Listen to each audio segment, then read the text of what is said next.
Hi friends, ಎಲ್ಲರಿಗೂ ನಮ್ಮ ಚಾನಲ್ಗೆ ವೆಲ್ಕಮ್. ಇವತ್ತು ನಾನು ಮೊಳಕೆಕಾಳು ಸಾಂಬಾರು ಮಾಡ್ತಾ ಇದ್ದೀನಿ. ಈ ವಿಡಿಯೋ ನಿಮಗೆ ಇಷ್ಟ ಆದರೆ ಲೈಕ್ ಮಾಡಿ, ಶೇರ್ ಮಾಡಿ, ಕಮೆಂಟ್ ಮಾಡಿ. ಫ್ರೆಂಡ್ಸ್, ಫಸ್ಟು ಮಿಕ್ಸಿ ಜಾರಿಗೆ ಒಂದು ಹಿಡಿಯಷ್ಟು ಕಾಯಿನ ತುರ್ಕೊಂಡ್ಬಿಟ್ಟು ಹಾಕ್ತಾ ಇದ್ದೀನಿ.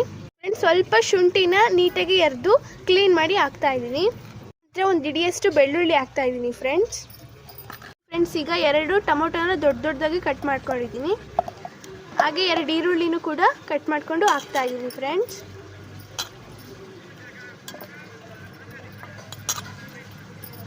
ಹಾಕಿದ್ಮೇಲೆ ಒಂದು 5-6 ಲವಂಗನ ಹಾಕ್ಕೊಂಡು ಇದು ಹಾಕಾದ್ಮೇಲೆ ಮತ್ತೆ ಒಂದು 5ರಿಂದ 6 ಮೆಣಸನ್ನ ಹಾಕ್ಕೊತಾ ಇದ್ದೀನಿ. ಫ್ರೆಂಡ್ಸ್, 1 ಟೇಬಲ್ ಸ್ಪೂನಷ್ಟು ಖಾರದ ಪುಡಿನ ಹಾಕ್ಕೊತಾ ಇದ್ದೀನಿ ಈ ಜಾರಿಗೆ. ಖಾರದ ಪುಡಿ ಹಾಕ ನಂತರ 2 ಟೇಬಲ್ ಸ್ಪೂನಷ್ಟು ಧನಿಯಾ ಪುಡಿನ ಹಾಕ್ಕೊತಾ ಇದ್ದೀನಿ. ಧನಿಯಾ ಪುಡಿ ಹಾಕ ನಂತರ ಒಂದು ಹಿಡಿಯಷ್ಟು ಕೊತ್ತಂಬರಿನ ಹಾಕ್ಕೊತಾ ಇದ್ದೀನಿ.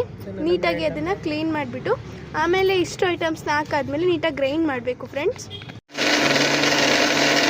ಈಗ ಕಲರ್ ಬರೋಕ್ಕೋಸ್ಕರ ನಾನು ಸ್ವಲ್ಪ ಅರಿಶಿನ ಪುಡಿ ಹಾಕ್ತಾ ಇದ್ದೀನಿ. ಒಂದು ಅರ್ಧ ಟೇಬಲ್ ಸ್ಪೂನಷ್ಟು ಹಾಕಿ ಮತ್ತೆ ರುಬ್ಕೊಳ್ಳಿ. ಫ್ರೆಂಡ್ಸ್, ಮಿಕ್ಸಿಯಲ್ಲಿ ಈ ಕನ್ಸಿಸ್ಟೆನ್ಸಿ ಬರೋವರೆಗೂ ರುಬ್ಕೊಳ್ಳಿ. ಫ್ರೆಂಡ್ಸ್, ನೀಟಾಗಿ ಮೊಳಕೆ ಬಂದಿದೆ, ಅದನ್ನು ನೀಟಾಗಿ ವಾಶ್ ಮಾಡ್ಕೊಂಡು ಇಟ್ಕೊಂಡಿದ್ದೀನಿ.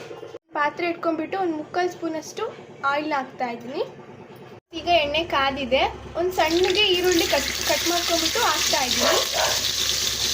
ಈರುಳ್ಳಿನ ಗೋಲ್ಡ್ ಕಲರ್ ಬರೋ ತನಕ ಫ್ರೈ ಮಾಡ್ಕೊಳ್ಳಿ. ಗೋಲ್ಡನ್ ಕಲರ್ ಬಂದಿದೆ. ಇವಾಗ ನಾನು ಮೊಳಕೆ ಕಟ್ಟಿರುವಂಥ ಕಾಳು ಹಾಕ್ಕೊತಾ ಇದ್ದೀನಿ.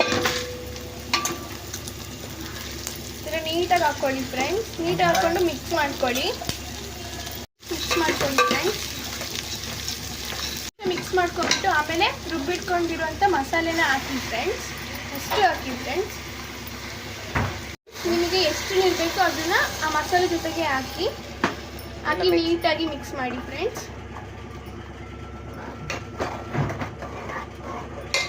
ತುಂಬ ಚೆನ್ನಾಗಾಗುತ್ತೆ. ಫ್ರೆಂಡ್ಸ್, ನೀವು ಒಮ್ಮೆ ಟ್ರೈ ಮಾಡಿ ನೋಡಿ. ಮಾಡಿ ನಂತರ ರುಚಿಗೆ ತಕ್ಕಷ್ಟು ಉಪ್ಪನ್ನ ಹಾಕಿ.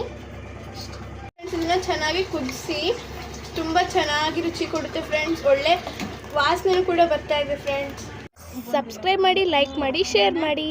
ಇನ್ನಷ್ಟು ಹೊಸ ವಿಡಿಯೋದೊಂದಿಗೆ ಮತ್ತೆ ಸಿಗ್ತೀನಿ. ಬಾಯ್ ಬಾಯ್.